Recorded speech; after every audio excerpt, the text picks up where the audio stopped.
હિતેન આનંદપરા કરીને ગુજરાતી કવિનો શેર છે, ચાલો સૌ સાથે મળી ઈશ્વરના વારસ બનીએ.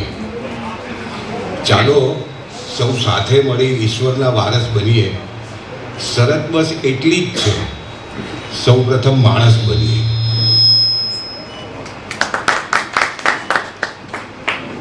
ઉપરવાળાએ છે ને માણસ જ મોકલ્યા છે નીચે. આપણે બન્યા છીએ નીચે આવીને. હું બ્રાહ્મણ બન્યો જનોઈ કરીને, કોઈ જૈન બન્યું, કોઈ મુસલમાન બન્યું. માણસ બનવું એટલે આપણે જાનવર નથી, બીજા શબ્દમાં એમ નથી એનો અર્થ. પણ નાનકડી એક વાતથી શરૂઆત કરું કે કોઈ પણ બીજી યોની એટલે પશુ પક્ષી, એક કાગડો તકલીફમાં હોય અને એ બૂમ મારે કે મદદ, એટલે જેને સાંભળ્યું એ પાછી બૂમ મારે કે મદદ, અને બધા જ અવાજની દિશામાં આવી જાય છે. આ બધા જ કરે છે. જંગલમાં હાથી, હરણ, ગાય ભેંસ. ગાય ભેંસ વાઘને મારી નાખે છે બીજી ગાયને બચાવવા માટે. માણસમાં આ ખામી દેખાય છે મને. ઇટ મે બી પોસિબલ હું ખોટો હોઉં. એક માણસ મદદ માટે બૂમ માગે, બૂમ મારે તો એ સંભળાય કેમ નહીં? પહેલી વાત સંભળાય જ નથી એટલે એનું રિએક્શન નથી આપવું. પેલા સાંભળો ને કે શું એટલે શું છે સામેવાળાને. એટલીસ્ટ એટલું કરવું જોઈએ દરેક જણાએ. વોટ્સઅપના જમાનામાં અર્જન્ટ બ્લડ રિક્વાયર, એ નેગેટિવ, બી નેગેટિવ, ઇમિડિયેટ ફોરવર્ડ કરવાનો. એ જે મેસેજ આવ્યો છે એના પર નંબર છે, એના પર ફોન કરીને પૂછી જોવું જોઈએ ફોરવર્ડ કર્યા પહેલાં કે પતી ગયું છે. કારણ કે કરોડો માણસો જોઈએ. મદ્રાસનો મેસેજ અહીંયા આવે, કલકત્તાનો મેસેજ ત્યાં જાય, એટલે તેના પછી બી એક જણને મદદ છે, મદદની જરૂર છે, તો આખો માનવ સમુદાય ઊભો થવો જોઈએ. જેટલાએ બી સાંભળ્યું એ બધા ઊભા થવા જોઈએ. આપ બધા જ આપના ક્ષેત્રમાં ઘણા દાન, ધર્મ, સમાજના કામો કરી રહ્યા છો.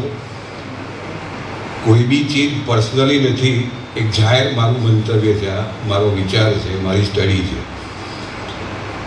હવે વાત સૂર્ય ભગવાનની કરીએ આપણે, તો એકમાત્ર પ્રત્યક્ષ દેવ.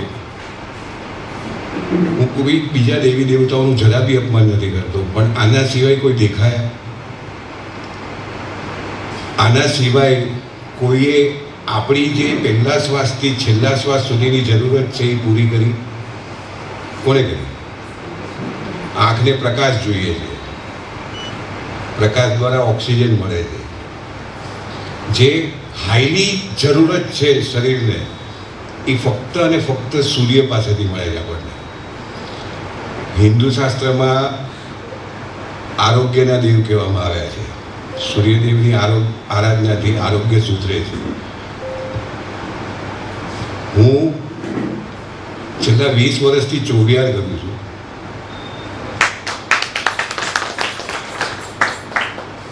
ચોવિયારનો એક બીજો મતલબ એ છે કે આયુર્વેદે ના પાડી છે સૂર્યાસ્ત પછી જમવાની.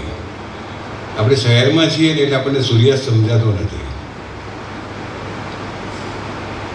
તો સૂર્યદેવની આરાધનાથી આરોગ્ય સુધરે છે. આવું પહેલી વાર કદાચ તમારામાંથી ઘણા બધા પહેલી વાર આવ્યા છે.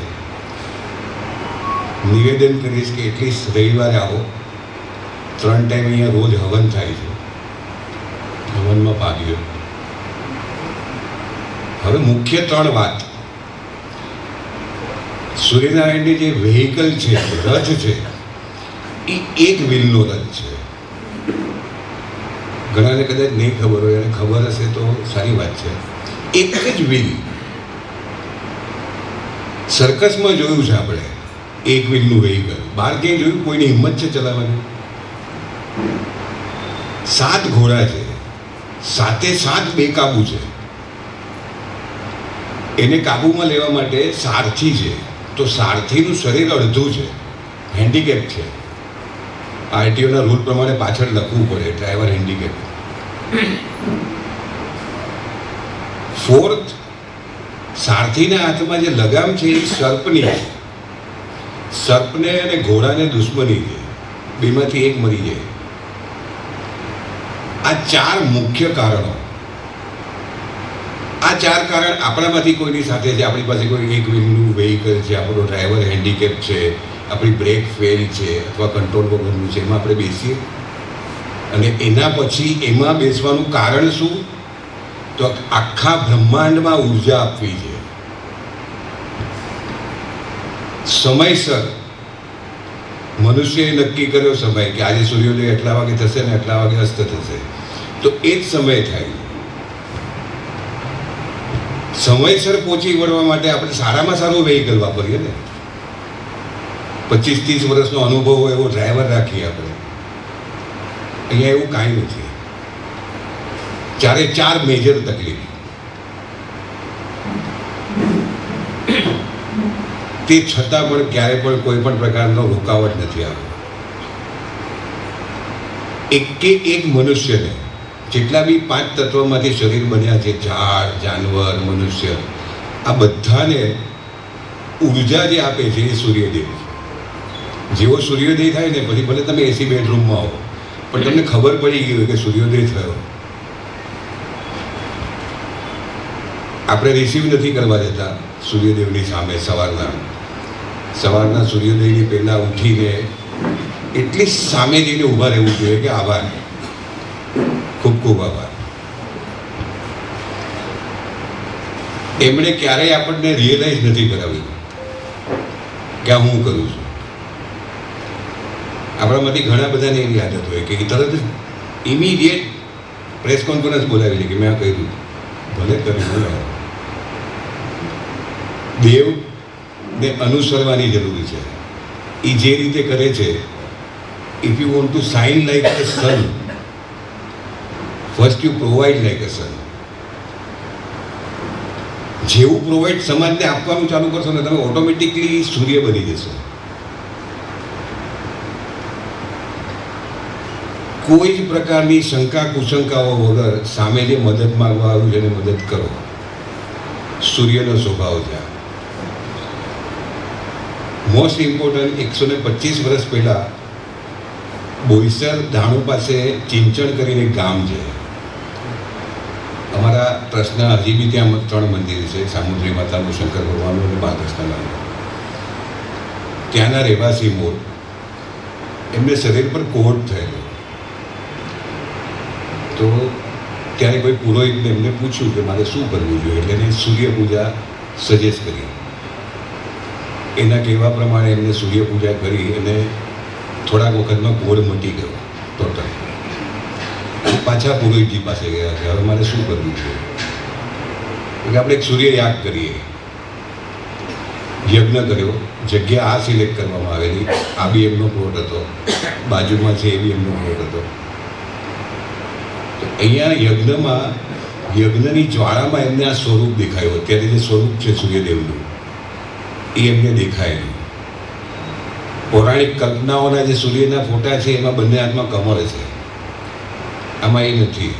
આમાં એક હાથમાં શંખ છે, એક હાથમાં ચક્ર છે.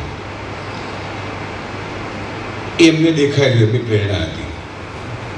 જેવું આ થયું, હવન પૂરો થયો એટલે એમને સંકલ્પ કર્યો કે મારે અહીંયા મંદિર બાંધવું છે